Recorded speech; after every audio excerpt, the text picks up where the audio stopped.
to Kids Political Radio. My name is Jen McMillan, and I'm here with my son, Charlie. Maybe? Charlie, you over there? Yeah. And welcome back to our lesson dose of summer civics. But first, we're going to jump into some news and events. And I know that last week was a real serious one. So this week, I found a serious topic and a fun topic. Which one do you want to talk about first? I don't know. Well, let's start with the fun topic, and then we'll do the not so fun topic. Sound like a deal? I guess. Okay. So Charlie, there is a celebration coming up very quickly in June called Juneteenth. Have you ever heard of that? No. All right. So a lot of people that I have run into over the last couple of years, they know that Juneteenth is now a federal holiday, but they're not really sure what it is. So I wanted to make sure you knew and our friends on the podcast knew. Yep. So Juneteenth is also known as Freedom Day, Liberation Day, Emancipation Day. What do you think that means? Oh, what does the word emancipation remind you of? Emancipation Proclamation. Yep. And who wrote that? Abraham Lincoln. And why did he write that? To free the slaves. There you go. So Juneteenth is a holiday that commemorates the emancipation of enslaved African Americans in the United States. Yep. And it's observed on June 19th. So this is something that has been around since its inception. You know, it's been around since, what was that,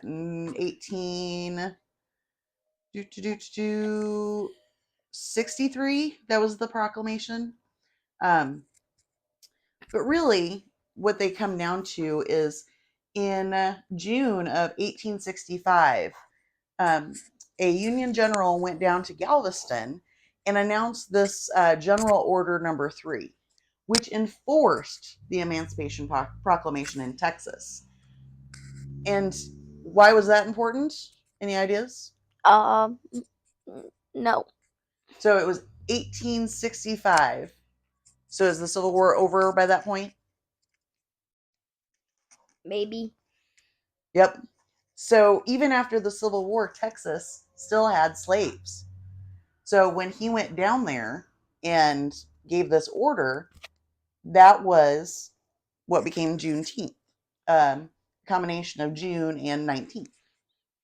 So since then, mainly in our communities of color, bless you, they have had celebrations for Juneteenth for a very long time.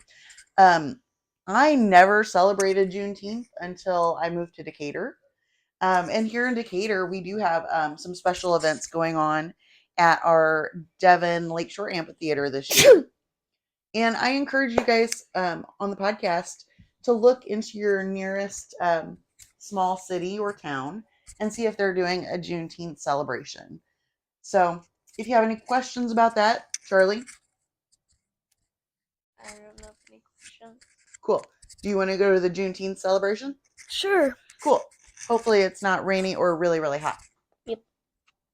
And then the last headline for today. I'm just full of controversial topics. But one of the things that has happened that we haven't talked about in global politics, have you heard about the Gaza war in Israel and Hamas? No. Okay. So there are a lot of people in the United States that are very upset right now. And it is because we have given weapons to the nation of Israel, and they're using them to try and get rid of a terrorist organization called Hamas. So this is like a real this is a hard topic, Charlie. So they're working on a terror. So they're trying to get rid of a terrorist attack organization. Yep. So another 9/11 doesn't happen. So yeah, Hamas attacked Israel, and then Israel responded by attacking Hamas where they live, which is in Gaza.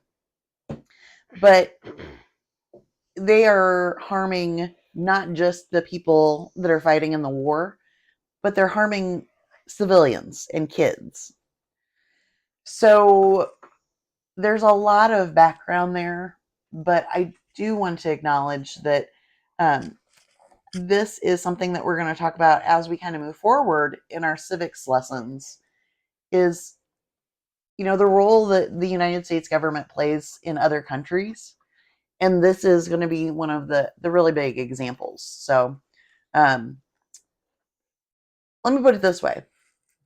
Let's say, okay, Raylan. You and Raylan are outside and you've got a Nerf gun that he really, really wants to use. So you're like, okay, here's a Nerf gun. But Raylan takes it and shoots out a window at Clyde's house. Now, who all is Clyde going to be mad at? Side note, Clyde is our next door neighbor, and Raylan is one of the kids in the neighborhood. Basically, my friend. Yeah.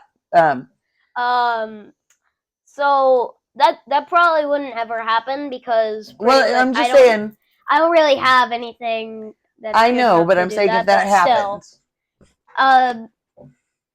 It would depend because I didn't shoot the gun, but it was mine. Yep, and you gave it to Raylan. You brought it out. You let him use it. And that's kind of why people are upset with Israel right now. Because the United States gave them weapons and we don't agree with how they're being used. So that's why everybody's kind of mad. Does that make sense? Yeah. So, okay, so those are all fun topics.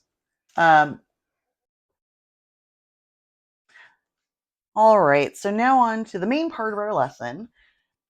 The next, I think, 3 episodes are going to be a quick and dirty version of American history. And I say that knowing that the history that we're all taught in schools is very, very much the same. It usually starts right around the founding fathers, and we have this national story of what America is that's told through public and private education both. But what I'm hoping to share with Charlie and you guys today is that it's a little more complicated than we might have thought about back in grade school. So when I talked to Charlie earlier, because by the way, it's almost 90 degrees and I couldn't stop him from swimming, I figured we could do this part on our own. I asked him, what parts of the early American history do you start with? Where do you, where's your knowledge base? And he was very clear. He knew that the colonies were founded by the English and that people came over from England. And that's right, it's correct, but it leaves out so much. And I think that that's what happens a lot of times in, United States history classes is there is a lot to cover. It's very complicated, and we hit the high notes. We also, and this is a problem for, all historians, we always seem to hear the side of the victors, the people that won, that conquered. They usually get to determine the story. Now, one of my favorite authors when I was in college, because I did take several history classes, was Howard Zinn.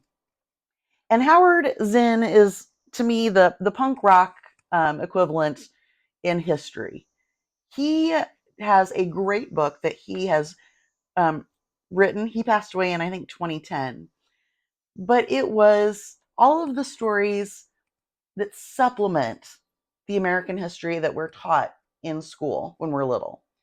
So I wanted to bring that kind of feel, the stories that aren't always told because they weren't necessarily the winners in the situation. So, I was telling Charlie also that when I was in grade school, I thought Christopher Columbus was this cool guy that discovered America because that's what I was told. But as we learn more through history, as we look at the world through a different view, we can see that America didn't need to be discovered. There were already people here. There were thousands of indigenous people that lived in Central and North America. So Mr. Columbus didn't discover it, he visited. And I like the way that historians kind of frame it nowadays, that his impact is an Italian explorer who made voyages across the Atlantic Ocean, leading to the widespread awareness of the American continents by Europeans. So I think that makes me feel a little better. There were people here. Some of my ancestors were here when he got here, and I think that's a more real way to talk about Christopher Columbus. So that's just an example of the type of history that we're going to be talking about these next 3 episodes. And I really wanted to start there because that was the start of colonization. In the 15 and 1600s, you're seeing people move into Americas from Europe. So in 1607, the English finally decided to establish Jamestown in Virginia, which was the first permanent English settlement. 1620, the Pilgrims arrived. But one thing that I didn't know until later on was that the English weren't the only people that were colonizing over here. Later on, when I got older, you find that the French established Quebec in 1608, and they really focused on the Great Lakes and the Mississippi River Valley. And then you had the Dutch who founded New Amsterdam, which is now New York, in 1624. So you have these groups. And you can't forget the Spanish, who had the territories where Florida is now. So we tell the story about English settlement and colonization, but it was really only a part of what was happening there. So you've got all of these groups that speak different languages interacting with indigenous people, and we finally just needed some rules. With that many different countries, you got a lot of big people trying to measure their status. So in 1763, there was a treaty, the Treaty of Paris, and it had a couple of really key points. It stopped the French expansion. It had Spain give up Florida, but they could claim everything west of the Mississippi. And the British got the east coast to the Mississippi River Valley. So they just needed to have some rules. But that doesn't ever work. There were conflicts and wars and skirmishes for a while, like in the French and Indian Wars that were between the English and French colonial forces. It's called that because they often had indigenous allies during that war. So you have people that are really fighting to have this land to expand for their country and their king.